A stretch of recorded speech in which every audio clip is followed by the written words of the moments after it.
Bonjour à tous, c'est le Général. Aujourd'hui, nouveau format de vidéo. Ça va être rapide et intense, car oui, c'est tout simplement l'histoire du monde entier. Et oui, de la préhistoire à nos jours. Et je vais m'appuyer sur le livre de François Reynard, La grande histoire du monde.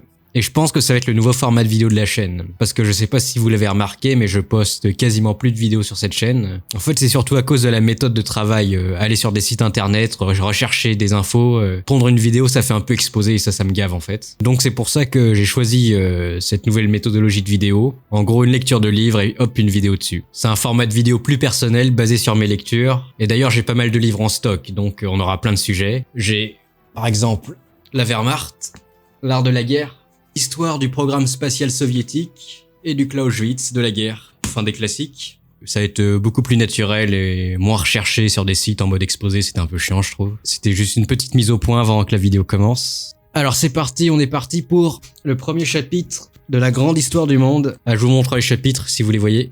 Donc là on est au premier chapitre, brave histoire de la préhistoire. Alors on est parti. Alors demain le truc à savoir sur la préhistoire c'est que personne n'est d'accord sur où vraiment ça commence. On sait pas vraiment quel genre d'humain est le premier en fait, c'est un peu compliqué. Mais il a admis que ce serait environ il y a 3 millions d'années. D'ailleurs, même la fin de la préhistoire, les gens sont pas vraiment d'accord dessus. Certains ils disent que c'est à l'apparition de l'écriture qu'on sort de la préhistoire, mais d'autres ils sont pas d'accord parce qu'il y a d'autres grandes civilisations qui ont prospéré sans grandes écritures. Alors mettez-vous d'accord les tronches de cake. Donc après la préhistoire, pour faire simple, c'est de l'origine de l'homme aux premières grandes civilisations. Et d'ailleurs, la préhistoire est elle-même découpée en plusieurs grandes périodes. Alors la préhistoire, elle débute avec le Paléolithique, c'est une période qui commence il y a 3 millions d'années. D'ailleurs, Paléolithique veut dire âge de pierre ancien en grec. Petite info, c'est la période où on fait les premiers outils en pierre. Donc ouais, c'était un peu éco-plus les outils, mais ça faisait franchement le café. Alors pour ouvrir des fruits et tout ça, taper, c'est rigolo. Aussi pour ouvrir le crâne de tes potos macacos, ça pouvait marcher. Bon par contre, faire une lance éco-plus avec une pierre, je sais pas si ça marche contre le tigre à dents de sabre, faut se mettre à 10 je pense. Et c'est aussi à cette période, le Paléolithique, qu'apparaît plein de différents types d'hommes. Donc c'est un peu le boxon, un gros boxon même. Les plus vieux, c'est les Australopithèques par exemple, avec la fameuse Lucie née en Afrique. Ensuite il y a Homo habilis qui serait la première espèce humaine,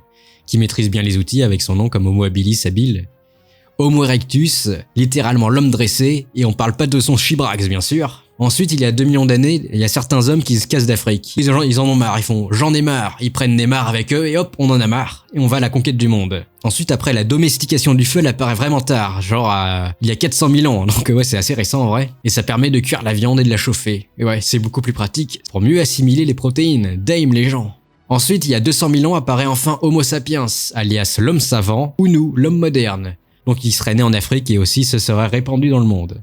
Après, on peut se poser une question, vu qu'on est les derniers du genre Homo, qu'est-ce que les Homo sapiens ont fait des autres Homos? Est-ce qu'ils les ont exterminés ou est-ce qu'ils se sont métissés avec? Ensuite, 70 000 ans, c'est la révolution cognitive, les outils sont de plus en plus perfectionnés, comme le propulseur, je vais vous trouver une image là, hop, pour chasser le gibier. C'est l'apparition du langage complexe, il y a la religion et l'art qui apparaissent un peu partout dans le monde. Vous savez, la grotte de Lascaux et les peintures rupestres et tout ça. Ensuite, après le Paléolithique vient le Mésolithique. C'est une période intermédiaire entre le Paléolithique et le Néolithique. La période se passe principalement en Europe. L'auteur n'en parle pas pour simplifier le chapitre, mais en gros, ouais, c'est une période intermédiaire entre l'ancien âge de pierre et le nouvel âge de pierre.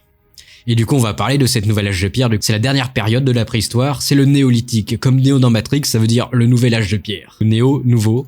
Le nouvel âge de pierre, l'âge de la pierre polie. Et non, la pierre polie, c'est pas celle qui te dit merci quand tu la tapes. Gna gna gna, merci. Oh, t'es poli comme pierre. Non, c'est pas ça. Cette période est très récente. C'était il y a environ 12 000 ans, vous savez, mais c'est ultra récent, 12 000 ans. Alors c'est à cette période que la domestication des animaux commence. Parce que oui, avant, c'était avec le loup qui était domestiqué, en gros. Et ça permet l'élevage, l'agriculture, et de ne plus dépendre de la chasse, enfin. Alors les végans ils sont plus en mode arrêtez de chasser, on va pouvoir manger nos petites céréales, miam, les bonnes céréales, loup loup loup. Donc ça permet d'avoir des œufs, du lait, de la viande et des céréales. Alors c'est beaucoup plus pratique, ça permet donc aux humains de devenir sédentaires. Et de ce fait, ça crée les premiers villages. Ils deviendront ensuite des villes et tout ça. Par contre, il y a un mec, les habitants sédentaires, à force de manger que des céréales, en mode les bonnes céréales, le bon soja, le bon blé, et ils chopent des caries et glandus, oui, les dents. Il y avait pas de dentiste à l'époque, enfin peut-être, je sais pas. Et à force de bosser avec les animaux, ramasser leur lait, les traire et tout ça, hop, ils chopent des maladies qui sont véhiculées par les animaux, forcément. Et à force de travailler dans les champs, à toujours être courbé et à manger toujours la même chose, ils rétrécissent.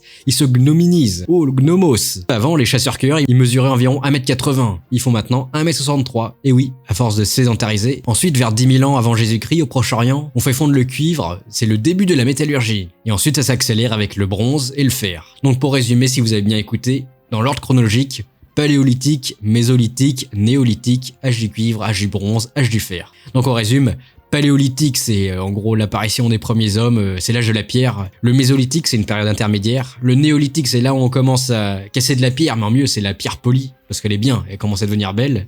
Les cerveaux sont plus intelligents. Attention, on passe de 42 QI à 50, oulala. Et du coup, la sédentarisation de ces nouvelles techniques vont permettre l'apparition de grandes civilisations. Mais ce sera au prochain épisode. C'est le général, et moi je vous dis bye bye.